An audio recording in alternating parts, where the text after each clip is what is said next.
Hello, everyone. I'm Angela Morabito with the Leadership Institute's Campus Reform. Today, I'm joined by Neetu Arnold, a senior research associate at the National Association of Scholars. Neetu has just published a new report about the cost of college titled Priced Out: What College Costs America. Neetu, thank you for joining us. Thanks for having me. So when we talk about who's priced out of college, it's no secret that costs are astronomical, but who's losing out here? I think all Americans are. Those who decide to go to college are, of course, paying more than they should be. And we know that education has diluted over time. We also know those who don't take on debt are also paying astronomical costs. And then I also think it's a cost to all Americans. One section in my report looks at the consequences of student debt and these rising college costs. And I think they're economic, social, and political consequences that we really need to consider. One reason I was interested in writing that section is because when it comes to various policy issues, I think people have their interests. And when it comes to student debt, it seems like a very individual decision because it is an individual choice to take on student loans, but the consequences are really grave. I mean, just think about it. There's a great financial burden that is placed on students at such a young age, and they either go into debt and so they're paying that off during their prime years, or we have this there are a lot of employers that want even more. So a bachelor's degree is no longer enough. It's also about getting that master's degree. And so students are spending more time in school. And this is time that could have been spent on building wealth, building families, things that matter for our future generations. And so I really think that a lot of people are affected by our rising higher education costs.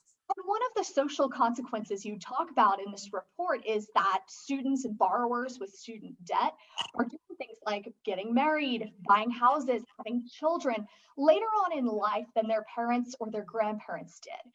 Could you share with us a bit about why that is and more importantly, how we could reverse it? Sure. So I do think it's a big problem that we're pushing off major milestones such as marriage and family formation. And I think one of the ways to overcome this is actually providing more alternative options to a 4-year degree because not everybody needs to go to college to get a good job. Not all jobs require the skills that should be taught in higher education. And I think a lot of people go to college because they view it as this gateway to success, to having long-term career stability.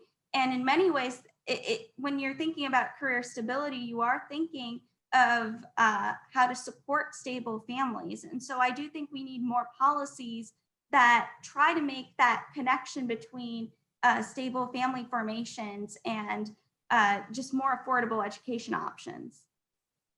Now, when students start this process, they're in high school, and this is such an emotional decision. We talk about whether or not a student will go to college, and then where that student will go and what they might study. There are all these different factors, and it's tremendously emotional for the parents as well. But in your interviews, you saw that those emotions don't exactly line up. How are parents and students thinking about this differently? Right. So I think one interesting finding was that when it came to college decisions, students usually focused more on life opportunities, things they would miss, such as academic quality, potential career options, and more things related to the social scene, such as whether there would be good parties or whether they had really good activities. And so it's not that they didn't consider financial factors, but they were putting more weight on these life opportunities. Now, with parents, they were more focused on financial factors, such as whether the college was affordable, whether it was near home, and whether they could afford to even take out loans. And so I think that makes sense because a lot of parents are either helping their students pay for college, or it's just that they're making money, and so the finances are more at the forefront of their mind. That makes total sense, right? And it follows that every party involved in this has a different take. And one of those parties that you interviewed in your report are college administrators. And they have an insight that's totally different from the way that families are thinking about this. How do college administrators approach this issue? They must know college is very expensive, right? Uh, it I don't know if they try to promote that it's expensive, mostly because that would go against their business interests. But I, for a lot of college administrators, I think they, in our report, we talk about administrative bloat, and we define that as the wasteful expansion of non-instructional employees, which includes administrators and staff. Now, I consider certain endeavors as wasteful, such as positions that are more politically motivated, such as diversity officers, and positions that are meant to expand the university's influence, such as marketing, PR, and government relations departments. Now, from the perspective of the college administrator, those are not wasteful endeavors. The diversity officer serves as insurance against negative press. Investing in student life is a really good way to hook students into the collegiate environment and make sure that they don't drop out and they find a community. And I think that's the aspect about student life is very interesting, because something else I noticed with my interviews was that students who held debt, they would sound, when they tell me about their debt, they would sound emotionally resigned. But then when I'd ask them, was college worth the investment, they would perk up and they'd suddenly say it was absolutely worth it. And they'd talk about their social experiences. And so I think it just goes to show that what maybe everyday Americans see as wasteful, the administrators do not.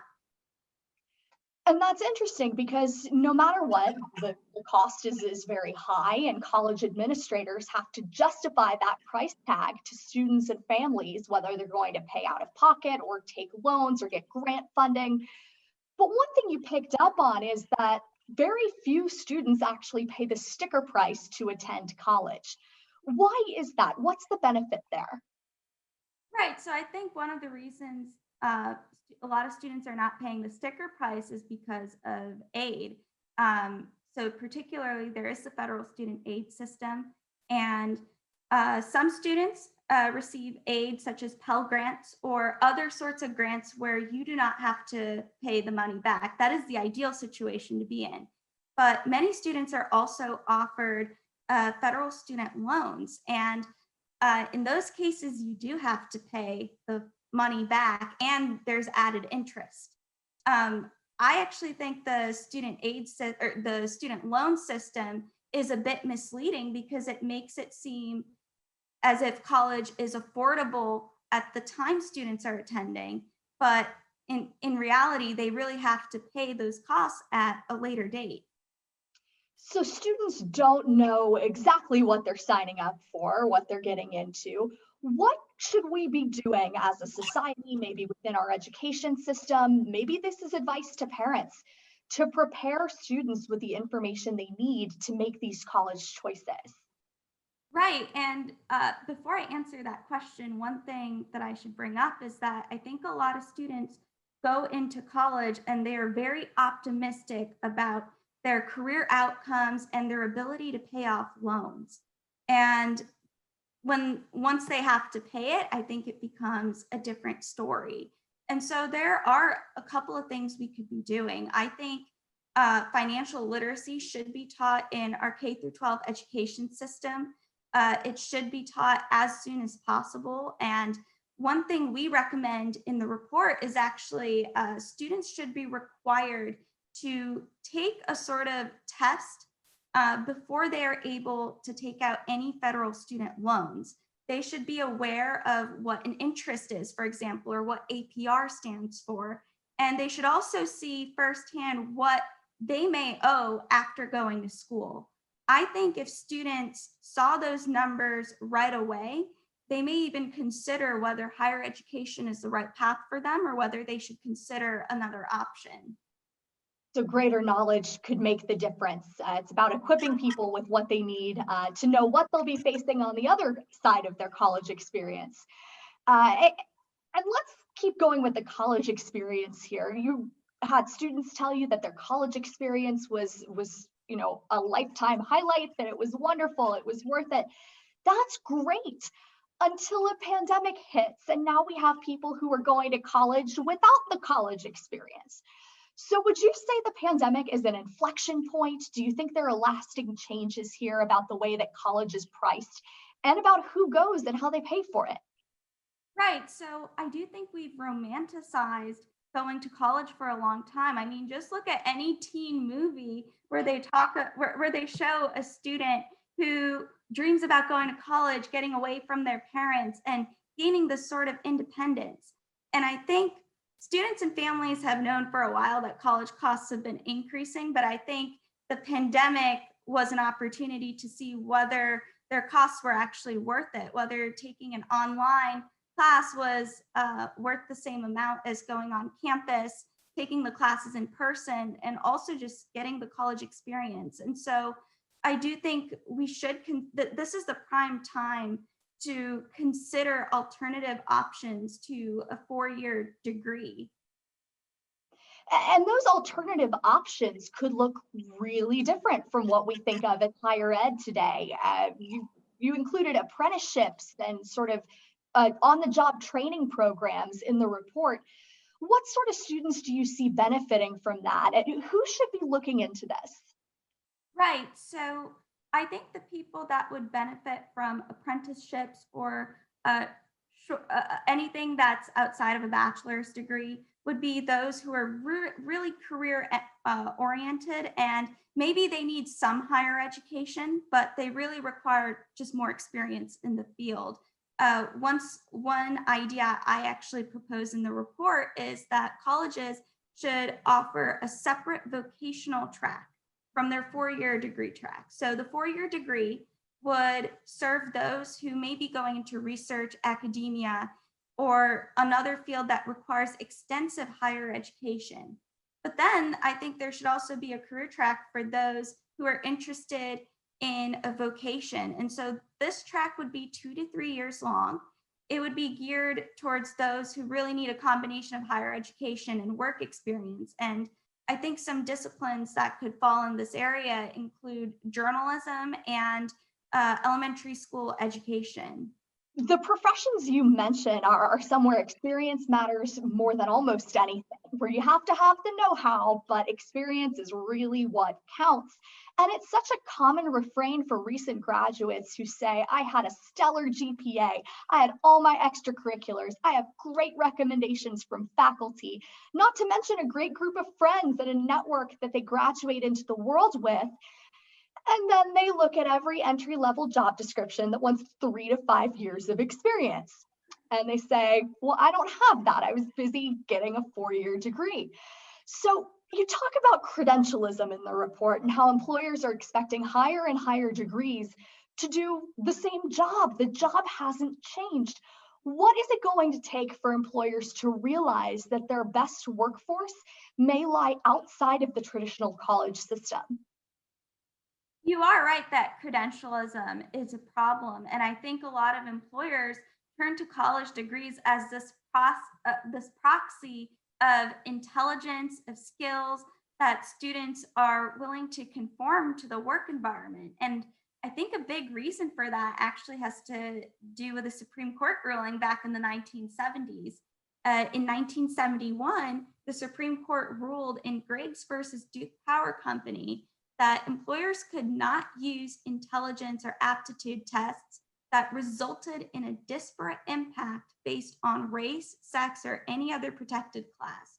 So in simpler words, if you administer a test and it results in unequal outcomes based on one of these protected characteristics, then that test is discriminatory. So a lot of employers wanted to avoid lawsuits, so they turned to the college degree. So that's one part of the equation here, that I think it really constrains a lot of employers into what the kind of tests they can offer. And so I do think we need to loosen requirements for employers. And that's why I think the Supreme Court should revisit the 1971 ruling. It sounds so well intentioned, right? The idea that we're not going to give someone a test that could be influenced by a demographic factor instead of on their merit. You want to judge people on their merit, their abilities and skills. There has to be a way to do that that isn't either you have a college degree or not. It can't be black and white, right? Right. And I think the irony of the consequences of the Griggs ruling is that it was meant to help minorities, it was meant to give them a leg up, and yet we present another expensive barrier in their way. And so that's why I do think this ruling should be revisited. It's outdated. Right. You can talk about who's privileged and who's not by the way an employment aptitude test is built. Well, we could also talk for hours about who's privileged and who's not in the college system as it stands today. Right. So as we move forward and as students and parents prepare to make their college decisions in the coming weeks, those deadlines are coming up fast. What advice would you give them? What are the smart people doing that are going to shore up their, not just their employment prospects, but their financial future through college and beyond? Right. So I think one thing to consider is going to community college first before going to either a state school or a private school. That can make college so much more affordable. One thing to consider is also the fact that many community colleges are right now struggling with enrollment. And so maybe they're offering some sort of deals to attract students. And so this is really a good situation to be in from the consumer side. I think something else to consider is if you're going to take out student loans, how are you going to be able to pay that back? Are you going to go into a career where it'll be easy to pay that off, or is it going to be really difficult? And I do think parents should be a lot more involved in the college decision-making process. They can give guidance to their children, given that parents have already they've either gone through the process or they've gone through a lot in life, and so I think they can provide guidance and wisdom to their children. And some of them, I'm sure, have dealt with student loans as well. So they, as you've said, have walked this path before. One last question before we let you go is, what should colleges be doing to reduce their own costs? If I'm watching this interview and I'm a four-year college, I'm getting nervous because the value that degree used to provide might not be there anymore. It's not solely the property of a four-year system. As you've laid out, there are other ways to do it. What should schools be doing here? Right. So I think schools that are especially struggling financially should consider streamlining certain departments, usually departments that are repetitive in nature, so we can consolidate duplicate roles or departments. Something else that I'd consider is reducing roles that are not really related to instruction. The primary purpose of higher education is to preserve knowledge and to share that knowledge with students. And so roles that are outside of that scope, we should really be trying to limit it. I think if colleges looked into these ideas, I think they could reduce their costs and make college more attractive to many more students. That's good advice. I can say anytime I've seen someone put students first, they've never lost out. Neetu, thank you so much for being with us. Everyone, I encourage you to check out Priced Out, What College Costs America from Neetu at the National Association of Scholars.